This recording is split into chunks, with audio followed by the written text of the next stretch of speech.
ಓಂ ತದೇತತ್ಸಹಸ್ರಂ ತತ್ಸರ್ವಂ ತಸ್ಯ ಮೇನ್ನಂ ಮಿತ್ರಂ ದಕ್ಷಿಣಂ ಸಜಿತಿ ಪ್ರಾಣಃ ಪರೋಕ್ಷಪ್ರಿಯಾ ಇವ ಹಿ ದೇವಾಃ ಪರೋಕ್ಷಪ್ರಿಯಾ ಇವ ಹಿ ದೇವಾಃ. ಓಂ ಪುಂಡರೀಕಾಕ್ಷಾಯ ನಮಃ. ಓಂ ಸಹಸಾವನ್ ಪರಿಷ್ಟಾವಘಾಯ ಭೂಮಾಂ ಹರಿವಃ ಪರಾದೈ ತ್ರಾಯಸ್ವ ನೋ ವೃಕೇಭಿರ್ವರೂಥೈಸ್ತವ ಪ್ರಿಯಾಸಃ ಸೂರಿಷು ಸ್ಯಾಮ. ಶ್ರೀ ಗುರುಭ್ಯೋ ನಮಃ. ಮಹಾಭಾರತದ ಅನುಶಾಸನ ಪರ್ವದ ಪ್ರವಚನ ಸರಣಿಯಲ್ಲಿ ಇದು 372ನೆಯ ಭಾಗ. ಅಲ್ಲಿ ನಾವಿವತ್ತು ಪುಂಡರೀಕಾಕ್ಷ ಅನ್ನುವ 114ನೆಯ ನಾಮ ವಿಷ್ಣು ಸಹಸ್ರನಾಮ ಸ್ತೋತ್ರದಲ್ಲಿ ಮತ್ತೆ ಅದಕ್ಕೆ ಸಂಬಂಧಪಟ್ಟಂತಹ ಬೃಹತಿ ಮಂತ್ರ ಇವೆರಡನ್ನು ಕೂಡ ಶ್ರವಣ ಮಾಡುವವರಿದ್ದೇವೆ. ಮೊಟ್ಟ ಮೊದಲು ಪುಂಡರೀಕಾಕ್ಷ ಎಂಬ ಶಬ್ದಕ್ಕೆ ಏನು ಅರ್ಥ ಆಗ್ತದೆ ಅಂತ ಅನ್ನೋದನ್ನ ನೋಡೋಣ. ತುಂಬ ಖ್ಯಾತವಾದಂತಹ ಅರ್ಥ ಪುಂಡರೀಕಾಕ್ಷ ಅಂದ್ರೆ ಕಮಲದಂತೆ ಕಣ್ಣಿರುವಂತಹ ಭಗವಂತ ಅಂತ ಅರ್ಥ. ಪುಂಡರೀಕಾಕ್ಷ, ಕಮಲಾಕ್ಷ ಇತ್ಯಾದಿ ಶಬ್ದಗಳಿಂದ ಆ ಭಗವಂತನನ್ನ ಬೇರೆ ಬೇರೆ ಕಡೆ ಕರೆದೇ ಇರ್ತಾರೆ. ಕಪ್ಯಾಸಂ ಪುಂಡರೀಕಾಕ್ಷಂ ಅಂತ ಹೀಗೆ ಛಾಂದೋಗ್ಯ ಉಪನಿಷತ್ತು ಕೂಡ ಯಥಾ ಕಪ್ಯಾಸಂ ಪುಂಡರೀಕಮೇವ ಮಕ್ಷಿಣಿ ಅಂತ ಹೇಳಿದೆ. ಹೀಗೆ ಕಮಲದಂತೆ ಕಣ್ಣಿರುವಂಥವನು. ಮತ್ತೆ ಈ ಕಮಲ ಅಂದ್ರೆ ಈ ಬ್ರಹ್ಮಾಂಡವೇ ಒಂದು ಕಮಲ. ಇದರಲ್ಲಿ ಆತನ ಎಲ್ಲ ಇಂದ್ರಿಯಗಳು ಕೂಡ, ಅಕ್ಷ ಅಂದ್ರೆ ಕೇವಲ ಕಣ್ಣಲ್ಲ, ಒಟ್ಟಾರೆ ಎಲ್ಲ ಇಂದ್ರಿಯಗಳು ಕೂಡ ಹರಡಿ ಹೋಗಿವೆ ಆ ಭಗವಂತನದು. ಯಾಕೆಂದ್ರೆ ಅವನು ಸಹಸ್ರ ಶೀರ್ಷ ಪುರುಷ ಸಹಸ್ರಾಕ್ಷ. ಅವನ ಕಣ್ಣುಗಳು ಎಲ್ಲ ಕಡೆ ಇವೆ, ಅವನ ಕಿವಿ ಎಲ್ಲ ಕಡೆ ಇದೆ, ಅವನಿಗೆ ಸಂಬಂಧಪಟ್ಟಂಥದ್ದು ಪ್ರತಿಯೊಂದು ಇಂದ್ರಿಯವೂ ಕೂಡ ಈ ಜಗತ್ತಿನಲ್ಲಿ ವ್ಯಾಪ್ತವಾಗಿದೆ. ಅದಕ್ಕಾಗಿ ಆತನನ್ನ ಸಹಸ್ರಾಕ್ಷ, ಸಹಸ್ರಪಾತ್ ಅಂತ ಹೇಳ್ತಾರೆ. ಅದರಂತೆ ಈ ಪುಂಡರೀಕದಲ್ಲಿ, ಒಟ್ಟಾರೆ ಬ್ರಹ್ಮಾಂಡದಲ್ಲಿ ಸರ್ವತ್ರ ಅವನ ಇಂದ್ರಿಯಗಳು ವ್ಯಾಪ್ತವಾಗಿವೆ ಅನ್ನುವ ದೃಷ್ಟಿಯಿಂದ ಆತನನ್ನ ಪುಂಡರೀಕಾಕ್ಷ ಅಂತ ವರ್ಣಿಸ್ತಾರೆ. ಪುಂಡರೀಕ ಅಂದ್ರೆ ಕಮಲ. ಆ ಕಮಲ ಅನ್ನೋದು ಲಕ್ಷ್ಮೀದೇವಿಯ ನಿವಾಸ ಪಾತ್ರ. ಹೇಗೋ ಹಾಗೆ ಯಾವ ಭಕ್ತರು ಲಕ್ಷ್ಮೀದೇವಿಯ ನಿವಾಸ ಪಾತ್ರರಾಗಿದ್ದಾರೋ ಅಲ್ಲಿಯೂ ಕೂಡ ಇವನು ಇರುವಂಥವನು ಅಂತ ಒಂದು ಅರ್ಥವನ್ನು ಕೂಡ ಅನೇಕರು ವರ್ಣನೆ ಮಾಡ್ತಾರೆ. ಇದಲ್ಲದೆ ಜೀವನ ಹೃದಯದಲ್ಲಿ, ಹೃದಯ ಕಮಲದಲ್ಲಿ ಇವನು ಸ್ಥಾನ ಮಾಡಿಕೊಂಡಿದ್ದವನು, ಮನೆ ಮಾಡಿಕೊಂಡಿದ್ದವನು. ಪುಂಡರೀಕ ಅಂದ್ರೆ ಜೀವನ ಹೃದಯ ಕಮಲ. ಈ ಎಲ್ಲ ಕಾರಣಗಳಿಂದ ಪುಂಡರೀಕಾಕ್ಷ ಅಂತ ಕರೀತಾರೆ. ಕಮಲದಂತೆ ಕಣ್ಣಿದ್ದವನು ಹೌದು, ಕಮಲದಲ್ಲಿ ವಾಸ ಮಾಡಿಕೊಂಡಿದ್ದವನು ಹೌದು.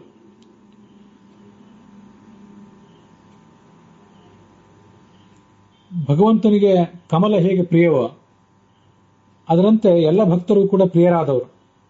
ಆ ಭಕ್ತರನ್ನು ಕೂಡ ಪುಂಡರೀಕ ಅಂತಲೇ ಕೆಲವರು ಹೇಳ್ತಾರೆ. ಆ ದೃಷ್ಟಿಯಿಂದ ಕಮಲದಂತೆ ಪ್ರಿಯರಾದವರಾದ್ದರಿಂದ ಆ ಭಕ್ತರು ಆತನಿಗೆ ಪ್ರಿಯರೇ. ಅವರಿಗೆ ಇವನು ವಾಸ, ಅವರಿಗೆ ಇವನು ಆಶ್ರಯ. ಆದ್ದರಿಂದ ಈತನನ್ನು ಪುಂಡರೀಕಾಕ್ಷ ಅಂತ ಹೇಳಬೇಕು. ಈಗ ಈ ಮಂತ್ರಕ್ಕೆ ಸಾಯಣಾಚಾರ್ಯರು ಮತ್ತೆ ರಘುನಾಥ ತೀರ್ಥರು, ಭಗವಂತಾಚಾರ್ಯರು ಮೊದಲಾದವರು ಏನು ಅರ್ಥ ಹೇಳಿದ್ದಾರೆ ಅಂತ ಅನ್ನೋದನ್ನು ನೋಡೋಣ. ಅದಾದ ಬಳಿಕ ಅದರ ಒಟ್ಟಾರೆ ಭಾವಾರ್ಥ ಇತ್ಯಾದಿಗಳನ್ನ ಗಮನಿಸೋಣ. ರಘುನಾಥ ತೀರ್ಥ ಸ್ವಾಮಿಗಳ ಆರಾಧನೆ ಇವತ್ತು ನರಸೀಪುರದಲ್ಲಿ, ತಿರುಮಕೂಡಿ ನರಸೀಪುರದಲ್ಲಿ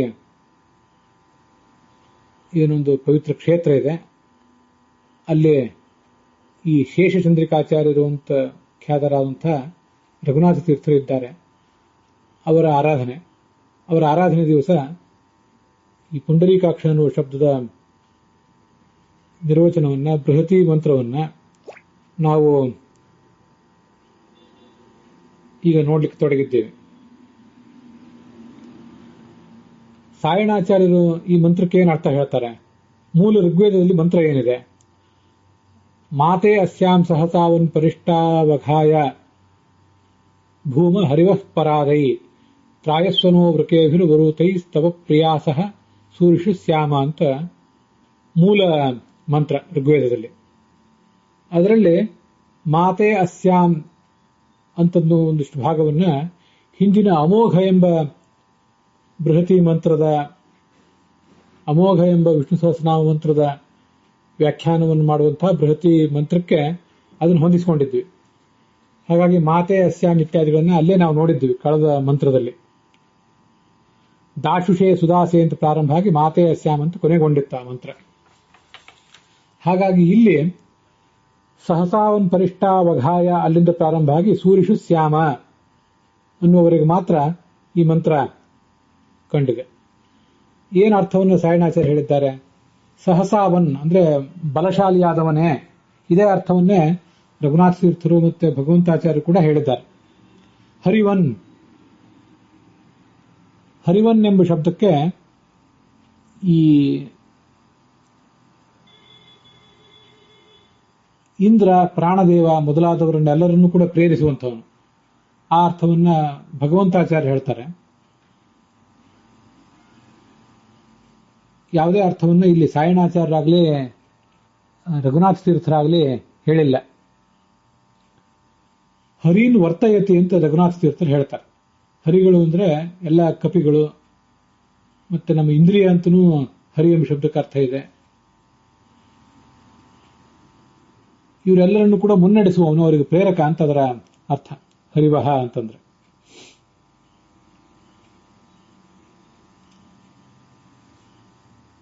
ನಾವು ನಿನ್ನ ಸ್ತೋತ್ರವನ್ನು ಮಾಡ್ತಾ ಇದ್ದೇವೆ. ಪರಿಷ್ಟಿ ಅಂದ್ರೆ ಸ್ತೋತ್ರ ಅಂತ ಅರ್ಥ. ಪರಿಷ್ಟಿ ಅಂದ್ರೆ ಅನ್ವೇಷಣ, ಭಗವಂತನ ಕುರಿತಾದಂತಹ ಒಂದು ಜಿಜ್ಞಾಸೆ, ಅದನ್ನು ಮಾಡ್ತಾ ಇದ್ದೇವೆ. ಅಸ್ಯಾಮ್ ಅಂತ ಹಿಂದಿನ ಮಂತ್ರದಲ್ಲಿದೆ. ಅಸ್ಯಾಮ್ ಅಂದ್ರೆ ನಾವು ನಿನ್ನ ಸ್ತೋತ್ರವನ್ನು ಮಾಡ್ತಾ ಇರುವ ಈ ಪ್ರಸಂಗದಲ್ಲಿ. ಪರಾದೈ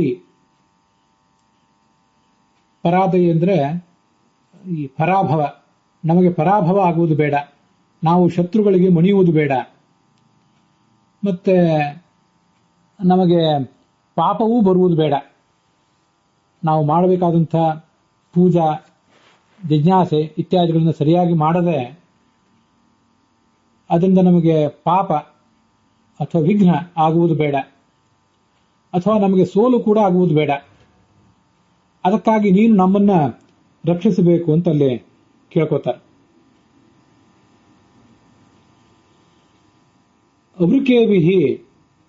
ಅಭೃಕೇವಿಹಿ ಅಂತ ಏನು ಶಬ್ದ ಇದೆ ಮೂಲ ವೇದದಲ್ಲಿ. ಅವೃಕೇವಿಹಿ ಅಂತ ಅದನ್ನು ಪದಚ್ಛೇದ ಮಾಡಿದ್ದಾರೆ ಸಾಯಣಾಚಾರ್ಯರು. ಅಬಾಧೈಹಿ, ಯಾವುದೇ ರೀತಿಯಾದ ಬಾಧೆ ಇಲ್ಲದ, ಅಡೆತಡೆ ಇಲ್ಲದ. ವರೂಥಗಳು ಅಂದ್ರೆ ರಕ್ಷಣಾ ಸಾಧನಗಳು, ಆಯುಧಗಳು ಅಂತ ತಿಳ್ಕೊಳ್ಬಹುದು. ಅಂಥ ಆಯುಧ ಸಾಧನಗಳಿಂದ ನೀನು ನಮ್ಮನ್ನು ರಕ್ಷಿಸಬೇಕು. ನಿನ್ನನ್ನು ಯಾರು ಸ್ತುತಿಸುವಂತಹ ಭಕ್ತರಿದ್ದಾರೆ, ಸೂರಿಗಳು ಅಂದ್ರೆ ನಿನ್ನನ್ನು ಸ್ತುತಿಸುವ ನಿನ್ನ ಜ್ಞಾನಿಗಳಾದ ಭಕ್ತರು, ಅವರ ನಡುವೆ ನಾವು ಕೂಡ ನಿನಗೆ ಪ್ರಿಯರಾಗ್ತೇವೆ ಅಂತ ಆ ಮಂತ್ರಕ್ಕೆ ಸಾಯಣಾಚಾರ್ಯರು ಅರ್ಥ ಹೇಳಿದ್ದಾರೆ. ಮುಂದೆ ರಘುನಾಥ ತೀರ್ಥ ಸ್ವಾಮಿಗಳು ಸಹಸಾವನ್ ಅಂತ ಏನಿದೆಯಲ್ಲ, ಸಹಸಾವನ್ ಅಂದ್ರೆ ಸಹ ಶಬ್ದ ಪರ್ಯಾಯ ಆಕಾರ ಅಂತೋಪ್ಯಸ್ತಿ. ಸಹ ಅಂದ್ರೆ ಬಲ ಅಂತ ಅರ್ಥ, ನಮ್ಗದು ಗೊತ್ತಿದೆ. ಅದಲ್ಲದೆ ಸಹಸಾ ಅಂದ್ರೂ ಬಲ ಅಂತಾನೆ ಅರ್ಥ, ಬಲವುಳ್ಳವನೇ ಅಂತದ್ರ ತಾತ್ಪರ್ಯ.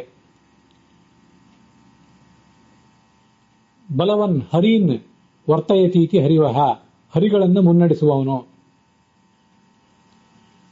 ಅದಕ್ಕೆ ಹರಿವಹ ಅಂದ್ರೆ ಇಂದ್ರ ಅಂತ ಇಂದ್ರನಿಗೆ ಪ್ರಾರ್ಥನೆ. ತವ ಪರಿಷ್ಟವು ತ್ವದ್ವಿಷಯ ಪರ್ಯೇಷಣಾಯಾಮ್, ನಿನ್ನ ಕುರಿತಾದ ಜಿಜ್ಞಾಸೆಯನ್ನು ನಾವು ಮಾಡಲಿಕ್ಕೆ ತೊಡಗಿದ್ದಾಗ. ಪರಾದೈ ಪರಾಭವಾಯ ಅಘಾಯ ವಿಘ್ನಾಯ ಮಾಭೂಮ, ನಮ್ಮ ತಪ್ಪಿನಿಂದಾಗಿ ಯಾವುದೇ ವಿಘ್ನವೂ ಬರುವುದು ಬೇಡ. ನಮ್ಮದೇ ತಪ್ಪಿರಬಹುದು, ಯಾವುದೇ ದುಷ್ಟಶಕ್ತಿಯ ಉಪಟಳ ಇರಬಹುದು, ಅದರಿಂದ ನಮಗೆ ಯಾವುದೇ ರೀತಿಯಾದಂತಹ ವಿಘ್ನ ಆಗುವುದು ಬೇಡ, ಸೋಲು ಆಗುವುದು ಬೇಡ. ತದರ್ಥಮೇವ ನಃ ಅಸ್ಮಾನ್ ವರೂಥೈಹಿ, ವರೂಥ ಅಂದ್ರೆ ವಾರಣೀಯ, ತಡೆಯಲ್ಪಡಬೇಕಾದ, ದೂರ ಹೊಡೆದು ಅಟ್ಟಬೇಕಾದಂಥದ್ದು. ವೃಕೇಭಿಹಿ, ಸಾಯಣಾಚಾರ್ಯರು ಅವೃಕೇಭಿಹಿ ಅಂತ ಮಾಡಿದ್ರೆ ರಘುನಾಥ ತೀರ್ಥರು ಅದನ್ನ ವೃಕೇಭಿಹಿ ಅಂತ ಪದಚ್ಛೇದ ಮಾಡಿಕೊಂಡಿದ್ದಾರೆ. ನೋ ವೃಕೇಭಿಹಿ ಅಂತ ಮೂಲ ವೇದವಾಕ್ಯದಲ್ಲಿ ಏನಿದೆ ಅದನ್ನ ನೋ ವೃಕೇಭಿಹಿ ಅಂತನೂ ಪದಚ್ಛೇದ ಮಾಡಬಹುದು, ನೋ ಅವೃಕೇಭಿಹಿ ಅಂತನೂ ಪದಚ್ಛೇದ ಮಾಡಬಹುದು. ವೃಕೇಭಿಹಿ ಅಂದ್ರೆ ಕ್ರೂರೈಹಿ, ಕ್ರೂರವಾದಂತಹ ವರಾಹಾದಿ ರೂಪೈಹಿ. ಪಾಲಯ, ನೀನು ನಿನ್ನ ನರಸಿಂಹ ವರಾಹ ಇತ್ಯಾದಿ ರೂಪಗಳಿಂದ ನಮ್ಮನ್ನ ರಕ್ಷಿಸಬೇಕು. ಕ್ರೂರ ಅಂದ್ರೆ ಉಗ್ರವಾದಂತಹದ್ದು, ಭಯಂಕರವಾದ ರೂಪಗಳು ಅಂತ ಅರ್ಥ. ವರೂಥೈಹಿ ವಾರಣೀಯೈಹಿ, ಶತ್ರುಗಳು ಈ ರೂಪಗಳನ್ನ ತಡೆಗಟ್ಟಲಿಕ್ಕೆ ಪ್ರಯತ್ನ ಪಡ್ತಾರೆ. ನೀವೊಂದು ನರಸಿಂಹ, ವರಾಹ, ಪರಶುರಾಮ, ರಾಮ ಇತ್ಯಾದಿ ರೂಪಗಳನ್ನ ಶತ್ರುಗಳು ತಡೀಲಿಕ್ಕೆ ಪ್ರಯತ್ನ ಪಡ್ತಾರೆ, ಆದ್ರೆ ಅದು ಆಗೋದಿಲ್ಲ ಅಂತ ತಿಳ್ಕೊಳ್ಬೇಕು. ಅಂತೂ ವರೂಥ ಅಂದ್ರೆ ವಾರಣೀಯ, ತಡೆಯಲ್ಪಡಬೇಕಾದದ್ದು ಅಂತ ಅಭಿಪ್ರಾಯ. ಅದರಿಂದ ನಮ್ಮನ್ನು ರಕ್ಷಿಸು. ನಿನ್ನ ಜ್ಞಾನಿಗಳು, ನಿನ್ನ ಭಕ್ತರೇನಿದ್ದಾರೆ ಅವರ ನಡುವೆ ನಾವು ಕೂಡ ಇರೋಣ. ತ್ವದಾಶ್ರಿತಾಹ ಭವೇಮ, ನಿನ್ನನ್ನು ಆಶ್ರಯಿಸಿ ನಾವು ಬದುಕುವಂತಾಗಲಿ ಅಂತಂದ್ರೆ ಒಟ್ಟಾರೆ ಅರ್ಥ. ಪುಂಡರೀಕವತ್ ಪ್ರಿಯಾಹ ಭಕ್ತಾಹ ಪುಂಡರೀಕಾಣಿ, ಭಕ್ತರು ಕೂಡ ಪುಂಡರೀಕರೇ. ಯಾಕೆಂದ್ರೆ ಪುಂಡರೀಕ ಕಮಲ ಹೇಗೆ ಭಗವಂತನಿಗೆ ಪ್ರಿಯವೋ ಹಾಗೆ ಭಕ್ತರು ಕೂಡ ಭಗವಂತನಿಗೆ ಪ್ರಿಯರೇ. ತೇಷಾಂ ಆಕ್ಷಃ, ಪುಂಡರೀಕ ಆಕ್ಷ, ಕ್ಷಿ ನಿವಾಸಗತ್ಯೋ ಅಂತ ಧಾತು, ಆ ಧಾತುವಿಗೆ ಡ ಪ್ರತ್ಯಯ ಬಂದು ಭಕ್ತರಿಗೆ ಪೂರ್ಣವಾಗಿ, ಆ ಅಂದ್ರೆ ಪೂರ್ಣವಾಗಿ ಆಶ್ರಯನಾದವನು, ಅದರಿಂದ ಅವನನ್ನು ಪುಂಡರೀಕಾಕ್ಷ ಅಂತ ಹೇಳಬೇಕು ಅಂತ ವ್ಯಾಖ್ಯಾನ ಮಾಡಿದ್ದಾರೆ. ಇನ್ನು ಮುಂದೆ ಈ ಪುಂಡರೀಕಾಕ್ಷ ಎಂಬ ಶಬ್ದಕ್ಕೆ ಮತ್ತೆ ಅದಕ್ಕೆ ಸಂಬಂಧಪಟ್ಟ ಬೃಹತಿ ಮಂತ್ರಕ್ಕೆ ಭಗವಂತ ಆಚಾರ್ಯರ ಅರ್ಥ ಏನಿದೆ ಅಂತ ಅನ್ನೋದನ್ನು ಕೂಡ ನೋಡೋಣ. ಭಗವಂತಾಚಾರ್ಯ ದೃಷ್ಟಿಯಲ್ಲಿ ಪುಂಡರೀಕಾಕ್ಷ ಎಂಬ ಶಬ್ದಕ್ಕೆ ಸಂಬಂಧಪಟ್ಟ ಬೃಹತಿ ಮಂತ್ರ ಯನಿ ತುರ್ವಶಂ ನಿಯಾದ್ವಂ ಶಿಶೀಹ್ಯತಿಥಿಗ್ವಾಯ ಶಂಸ್ಯಂ ಕರಿಷ್ಯನ್ ಸದ್ಯಶ್ಚಿನ್ನುತೆ ಮಘವನ್ನಭಿಷ್ಟೋ ನರಶಂಸತಿ ಅಂತ ಬೇರೆ ಮಂತ್ರ ಇದೆ. ಆದ್ರೆ ನಾವು ಯಾವತ್ತೂ ಕೂಡ ಈ ಬೃಹತಿ ಮಂತ್ರಗಳನ್ನ ರಘುನಾಥ ತೀರ್ಥರು ಹೇಗೆ ಪೋಣಿಸಿದ್ದಾರೋ ಹಾಗೆ ತಗೋತಾ ಇದ್ದೇವೆ. ಮತ್ತೆ ಅದಕ್ಕೆ ಅರ್ಥವನ್ನ ಕೆಲವು ಬಾರಿ ಸಾಯಣಾಚಾರ್ಯರು, ಕೆಲವು ಬಾರಿ ರಘುನಾಥ ತೀರ್ಥರು, ಕೆಲವು ಬಾರಿ ಭಗವಂತಾಚಾರ್ಯರು ಏನು ಅಧ್ಯಾತ್ಮಪರವಾದಂತಹ ಅರ್ಥವನ್ನು ಹೇಳಿರ್ತಾರೆ, ಆ ಅಧ್ಯಾತ್ಮಪರವಾದಂತಹ ಅರ್ಥವನ್ನು ನೋಡುವ ಪ್ರಯತ್ನ ಮಾಡಿರ್ತೇವೆ. ಸಹಸಾಮನ್ ಅಂದ್ರೆ ಬಲವನ್ನೋ ಅರ್ಥವನ್ನೇ 3 ಜನ ವ್ಯಾಖ್ಯಾನಕಾರರು ಹೇಳಿದ್ದಾರೆ. ಹರಿವಹ ಅಂದ್ರೆ ಹರಿ ಅಂದ್ರೆ ವಾಯು ಅಥವಾ ಇಂದ್ರ, ಅವನನ್ನು ಪೇರಿಸುವಂತಹ ಭಗವಂತನೇ ಹರಿವಹ, ಹರಿವಾಹ, ಅದರ ಸಂಬೋಧನೆ ಹರಿವಹ ಅಂತ ಹೇಳಿ. ತವ ಪರಿಷ್ಟವು, ನಿನ್ನ ಒಂದು ಪರಿಷ್ಟಿ ಅಂದ್ರೂ ಪರೀಷ್ಟಿ ಅಂದ್ರೂ ಅರ್ಥ ಒಂದೇ. ನಿನ್ನ ಜಿಜ್ಞಾಸೆ, ನಿನ್ನ ಪರ್ಯೇಷಣ, ಭಗವಂತನ ಕುರಿತಾದ ಶ್ರವಣ ಮನನ ಇತ್ಯಾದಿಗಳನ್ನು ನಾವು ಮಾಡ್ತಾ ಇರುವಾಗ, ಅಘಾಯ ಅಪರಾಧಾಯ, ಅಘ ಅಂದ್ರೆ ಅಪರಾಧ, ನಮ್ಮ ಕಾರಣದಿಂದಾಗಿ ಯಾವುದೇ ಅಪರಾಧ ಆಗದೇ ಇರಲಿ. ಮಾ ಪರಾಧೈಹಿ ಪರಾಭೂತಾಶ್ಚ ಮಾ ಭವೇಮ ಮಾ ಭೂಮ, ನಮ್ಮಿಂದ ಅಪರಾಧವಾಗದೇ ಇರಲಿ ಅಥವಾ ನಮಗೆ ಸೋಲು ಕೂಡ ಆಗದೇ ಇರಲಿ. ವಿಘ್ನ ಅಂತೇನು ಹಿಂದೆ ಕೆಲವರು ಅರ್ಥ ಮಾಡಿದ್ರು, ರಘುನಾಥ ತೀರ್ಥರೇ ಅರ್ಥ ಮಾಡಿದ್ರು, ಆ ಅರ್ಥವು ಸರಿಯೇ.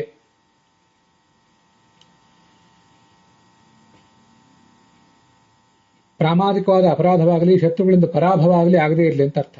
ಅದಕ್ಕಾಗಿ ನೀನು ಅವೃಕೇಭಿಹಿ ಅಂತ ಪದಚ್ಛೇದ ಮಾಡಿದ್ದಾರೆ ಭಗವಂತಾಚಾರ್ಯರು ಕೂಡ. ಸಾಯಣಾಚಾರ್ಯರು ಮತ್ತು ಭಗವಂತಾಚಾರ್ಯರು ಅದನ್ನು ಅವೃಕೇಭಿಹಿ ಅಂತಾನೆ ಮಾಡ್ಕೊಂಡಿದ್ದಾರೆ. ಮುಂದೆ ನಾನು ಕೂಡ ಅದನ್ನು ಅವೃಕೇಭಿಹಿ ಅಂತಾನೆ ಮಾಡಿದ್ದೇನೆ. ಅಕ್ರೂರೈಹಿ, ವೃಕ ಅಂದ್ರೆ ಕ್ರೂರ, ಅವೃಕ ಅಂದ್ರೆ ಅಕ್ರೂರ, ಕ್ರೂರವಲ್ಲದ. ವರೂಥೈಹಿ, ವರೂಥ ಅಂದ್ರೆ ರಕ್ಷಣೆ ಕೊಡುವಂಥದ್ದು ಅಂತ ಅರ್ಥ. ಈ ವಾಸುದೇವಾದಿ ರೂಪಗಳು, ವಾಸುದೇವ, ಸಂಕರ್ಷಣ, ಪ್ರದ್ಯುಮ್ನ, ಅನಿರುದ್ಧ ಅನ್ನೋ 4 ರೂಪಗಳೇನಿವೆ, ಈ ರೂಪಗಳು ಅಥವಾ ಆ ರೂಪಗಳ ಮೂಲಕ ನೀನು ನನ್ನನ್ನು ರಕ್ಷಿಸಬೇಕು. ನಾನಾ ರೂಪಗಳನ್ನು ಯಾವತ್ತೂ ನೀನು ತಳೆದು ಈ ಜಗತ್ತನ್ನೆಲ್ಲ ರಕ್ಷಿಸ್ತಾ ಇರ್ತಿ, ಆ ರೂಪಗಳಿಂದ ನನ್ನನ್ನು ರಕ್ಷಿಸಬೇಕು. ಮತ್ತೆ ಕೆಲವು ಬಾರಿ ನಿನ್ನ ಅಂಗಭೂತರಾದಂತಹ ದೇವತೆಗಳನ್ನು ಕಳಿಸಿಕೊಟ್ಟು ನೀನು ನಮ್ಮನ್ನು ರಕ್ಷಿಸ್ತಿ, ಅಥವಾ ನಿನ್ನ ಸುದರ್ಶನ ಚಕ್ರ, ಗದ ಇತ್ಯಾದಿ ಆಯುಧಗಳ ಮೂಲಕವಾದರೂ ನೀನು ನಮ್ಮನ್ನು ರಕ್ಷಿಸ್ತಿ. ಹಾಗಾದ್ರೂ ಮಾಡಬೇಕು. ನಾವು ಜ್ಞಾನಿಗಳ ನಡುವೆ ನಿನಗೆ ಪ್ರಿಯರಾಗಿರ್ತೇವೆ ಅಂತ ಅದರ ಅರ್ಥವನ್ನು ಅವ್ರು ಹೇಳ್ತಾರೆ. ಪುಂಡರೀಕ ಅಂದ್ರೆ ಕಮಲ, ಕಮಲದ ಸನ್ನಿಧಾನವುಳ್ಳಂಥದ್ದು. ಕಮಲ ಹೇಗೆ ಭಗವಂತನ ಸನ್ನಿಧಾನವುಳ್ಳದ್ದು, ಹಾಗೆ ಭಗವಂತನ ಸನ್ನಿಧಾನವುಳ್ಳಂಥ ಯಾವ ಭಕ್ತರಿದ್ದಾರೆ, ಪುಂಡರೀಕಾಣಾಂ ಅಂದ್ರೆ ಕಮಲದಂತೆ ಭಗವಂತನ ಸನ್ನಿಧಾನವುಳ್ಳವರು. ಪುಂಡರೀಕವತ್ ರಮಾವಾಸ ಪಾತ್ರಭೂತಾನಾಂ, ಯಾರು ಲಕ್ಷ್ಮೀದೇವಿಯ ಅನುಗ್ರಹಕ್ಕೆ, ಅವಳ ಸಾನ್ನಿಧ್ಯಕ್ಕೆ ಪಾತ್ರರೋ ಅಂತ ಎಲ್ಲ ಭಕ್ತರನ್ನು ಕೂಡ ನೀನು, ಆ ಭಕ್ತರಿಗೂ ಕೂಡ ನೀನು ಚೆನ್ನಾಗಿ ಆಶ್ರಯ ಕೊಡ್ತೀವಿ ಅಂತ ಅದರ ತಾತ್ಪರ್ಯವನ್ನು ಒಟ್ಟು ತಿಳ್ಕೊಳ್ಬೇಕು. ಇದು ಭಗವಂತಾಚಾರ್ಯರು ತಿಳಿಸುವಂತಹ ಒಂದು ಅರ್ಥ.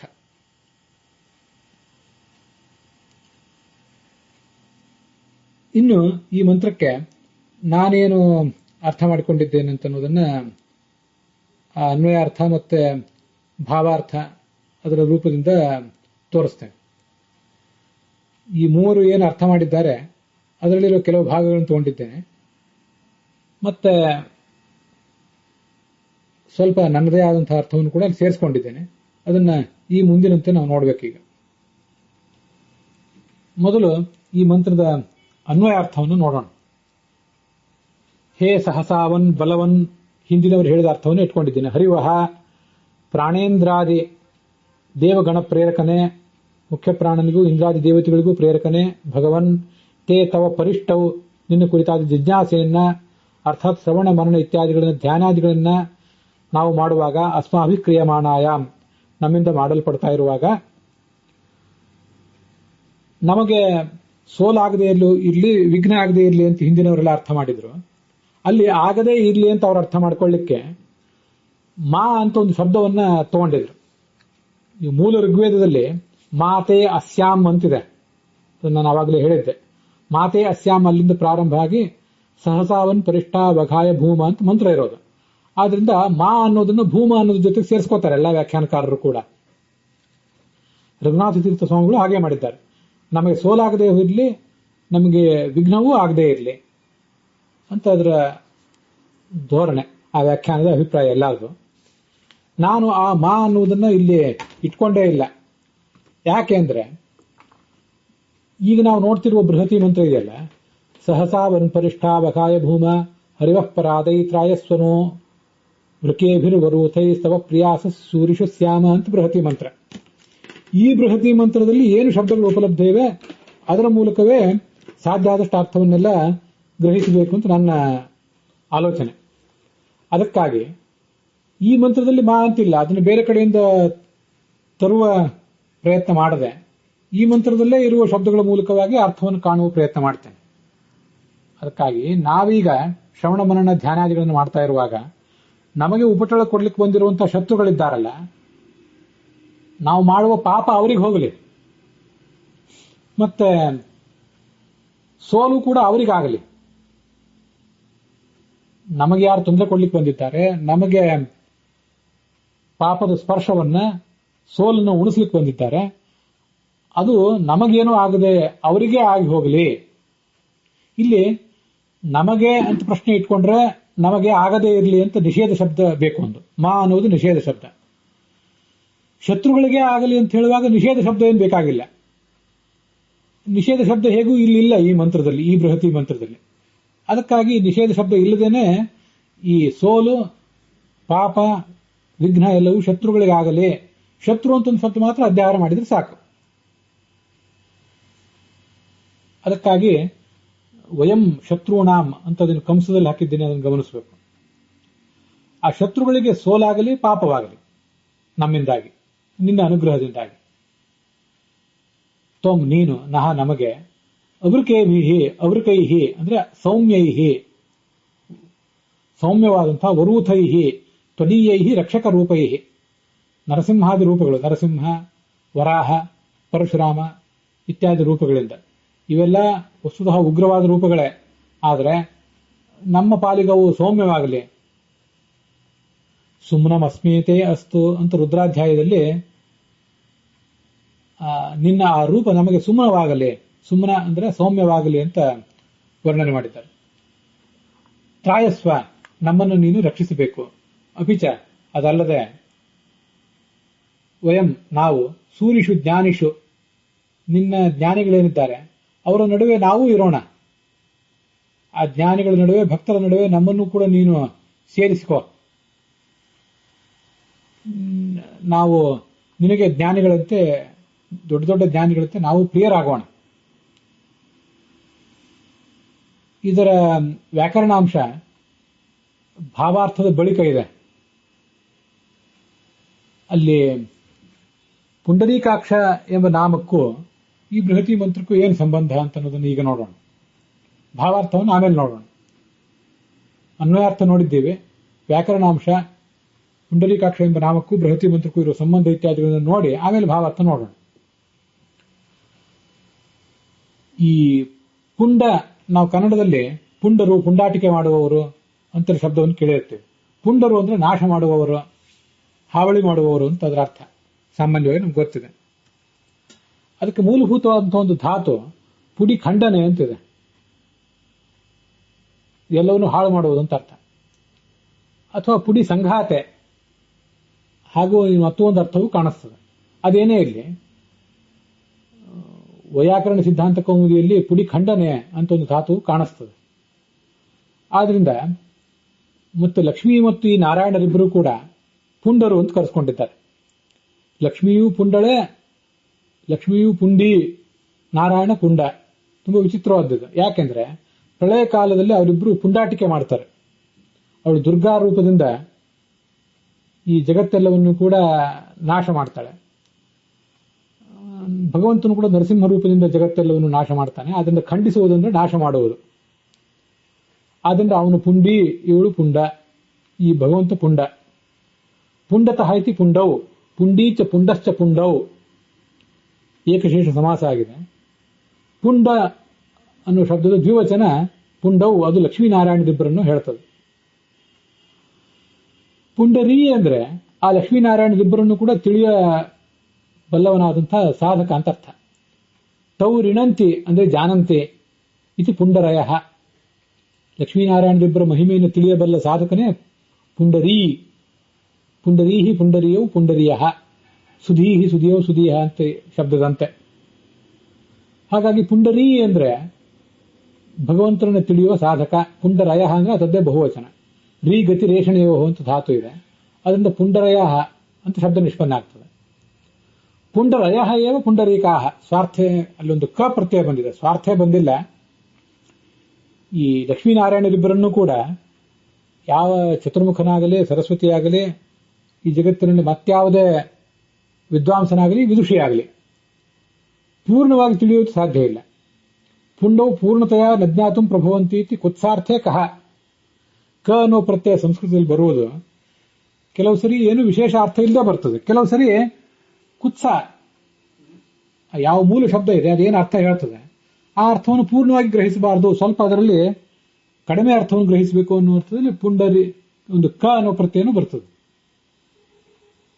ಘಂಟಿಕಾ, ಘಂಟ ಅಂದ್ರೆ ಘಂಟ ನಮ್ಗೆ ಗೊತ್ತಿದೆ. ಘಂಟಿಕಾ ಅಂದ್ರೆ ಸಣ್ಣ ಘಂಟೆ ಅಂತ ಅರ್ಥ. ವೃಕ್ಷ ಅಂದ್ರೆ ಗಿಡ ಮರಗಳು, ವೃಕ್ಷಕ ಅಂದ್ರೆ ಸಣ್ಣ ಸಣ್ಣ ವೃಕ್ಷಗಳು. ಹಾಗೆ ಈ ಲಕ್ಷ್ಮೀನಾರಾಯಣರಿಬ್ಬರನ್ನು ಕೂಡ ಪೂರ್ಣವಾಗಿ ತಿಳಿಯುವುದು ಸಾಧ್ಯ ಇಲ್ಲ ನಮಗೆ. ಚತುರ್ಮುಖ ಬ್ರಹ್ಮನಿಗೂ ತಿಳಿಯೋದು ಸಾಧ್ಯ ಇಲ್ಲ. ಆದ್ರಿಂದ ಪುಂಡರೀ ಅಂದ್ರೆ ತಿಳಿಯುವವರು ಅಂತ ಅರ್ಥ. ಪುಂಡರೀಕ ಅಂದ್ರೆ ಪೂರ್ಣವಾಗಿ ತಿಳಿಯದೆ ಸ್ವಲ್ಪ ಸ್ವಲ್ಪ ತಿಳಿಯುವವರು ಅಂತ ಅರ್ಥ. ಇವರೇ ಪುಂಡರೀಕರು. ಪುಂಡರೀ ಅಂತ ಈಕಾರ ಅಂತ ಒಂದು ಶಬ್ದ ಆಗಿತ್ತು. ಈಗ ಪುಂಡರೀಕ ಅನ್ನೋ ಕಪ್ರತ್ಯಯ ಸೇರಿಸಿ ಪುಂಡರೀಕ ಅಂತ ಅಕಾರ ಅಂತ ಒಂದು ಶಬ್ದವಾಯಿತು. ಅವರಲ್ಲಿ ಆ ಕ್ಷೀಯತಿ, ಕ್ಷೀ ನಿವಾಸಗತ್ಯೋ ಅಂತ ಒಂದು ಧಾತು ಇದೆ. ಈ ಭಗವಂತ ಯಾವತ್ತೂ ಕೂಡ ವಾಸ ಮಾಡಿಕೊಂಡಿದ್ದಾನೆ ಆ ಲಕ್ಷ್ಮೀ ಮತ್ತು ನಾರಾಯಣ, ಈ ಭಕ್ತರಲ್ಲಿ. ಲಕ್ಷ್ಮೀ ಸಮೇತನಾದ ನಾರಾಯಣ ತೇಷು ಭಕ್ತರಲ್ಲಿ ವಾಸ ಮಾಡಿಕೊಂಡಿದ್ದಾನೆ. ಅಥವಾ ತೇ ಅಸ್ಮಿನ್ ಆಕ್ಷಯಂತೆ, ಅವರೇ ಇವನಲ್ಲಿ ವಾಸ ಮಾಡಿಕೊಂಡಿದ್ದಾರೆ. ಆದ್ರಿಂದ ಈ ಪುಂಡರೀಕೇಶು ಆ ಕ್ಷೀಯತಿ, ಅವರೊಳಗೆ ಇವನು ವಾಸ ಮಾಡಿಕೊಂಡಿದ್ದಾನೆ, ಜ್ಞಾನಿಗಳಾದ ಭಕ್ತರಲ್ಲಿ ವಾಸ ಮಾಡಿಕೊಂಡಿದ್ದಾನೆ. ಜ್ಞಾನಿಷು ಭಕ್ತೇಶು ವಸತಿ. ಅಥವಾ ಪುಂಡರೀಕಾಹ ಆ ಕ್ಷೀಯಂತಿ ಅತ್ರ, ಜ್ಞಾನಿಗಳಾದ ಆದರೂ ಪೂರ್ಣವಾಗಿ ಭಗವಂತನ ಮಹಿಮೆಯನ್ನು ತಿಳಿಯಲಿಕ್ಕೆ ಅಸಮರ್ಥರಾದಂತಹ ಈ ಭಕ್ತರು ಈ ಭಗವಂತನಲ್ಲಿ ವಾಸ ಮಾಡಿಕೊಂಡಿದ್ದಾರೆ. ಭಗವಂತ ಅವರಲ್ಲಿ, ಅವರು ಭಗವಂತನಲ್ಲಿ. ಕ್ಷೀ ನಿವಾಸಗತ್ಯೋ ಅಂತ ಧಾತು. ಈ ಪುಂಡರೀಕಾಕ್ಷ ಎಂಬ ಶಬ್ದ ಹೀಗೆ ಭಕ್ತರಲ್ಲಿ ಇರುವವನು ಅನ್ನೋ ಅರ್ಥವನ್ನು ಹೇಳ್ತದೆ. ಕಮಲಾಕ್ಷ ಅನ್ನೋ ಅರ್ಥವನ್ನು ಹೇಳ್ತದೆ. ಅದಲ್ಲದೆ ಭಕ್ತರಲ್ಲಿ ಇರುವವನು, ಭಕ್ತರು ಇವನಲ್ಲಿದ್ದಾರೆ ಅಂತ ಅರ್ಥವನ್ನು ಹೇಳ್ತದೆ. ಅದು ಹೇಗಿದ್ದಾನೆ ಅಂದ್ರೆ ರಕ್ಷಕತ್ವೇನೇ ಇದ್ದಾನೆ. ಭಕ್ತರೊಳಗೆ ಇದ್ದು ಅವರನ್ನು ರಕ್ಷಿಸ್ತಾ ಇದ್ದಾನೆ. ಭಕ್ತರು ಇವನೊಳಗೆ ನೆಲೆ ಮಾಡಿಕೊಂಡು ನಿಶ್ಚಿಂತರಾಗಿ ಸುರಕ್ಷಿತರಾಗಿದ್ದಾರೆ. ಅದನ್ನು ಈ ಬೃಹತಿ ಮಂತ್ರ ನಹ ತ್ರಾಯಸ್ವ, ನಮ್ಮನ್ನು ರಕ್ಷಿಸು ಅಂತ ವರ್ಣನೆ ಮಾಡಿದೆ. ಹೀಗೆ ಆ ನಹ ತ್ರಾಯಸ್ವ ಎಂಬ ಬೃಹತಿ ಮಂತ್ರದ ಆ ನಹ ಎಂಬ ಶಬ್ದ, ನಮ್ಮನ್ನು ತ್ರಾಯಸ್ವ ರಕ್ಷಿಸು. ನಹ ಅಂದ್ರೆ ನಿನ್ನನ್ನು ತಿಳಿಯಲಿಕ್ಕೆ ಉತ್ಸಾಹ ಇರುವಂತ ನಾವೇನು ಭಕ್ತರಿದ್ದೇವೆ, ನಮ್ಮನ್ನ ನೀನು ರಕ್ಷಿಸು ಅಂತ ಅದು ವರ್ಣಿಸ್ತದೆ.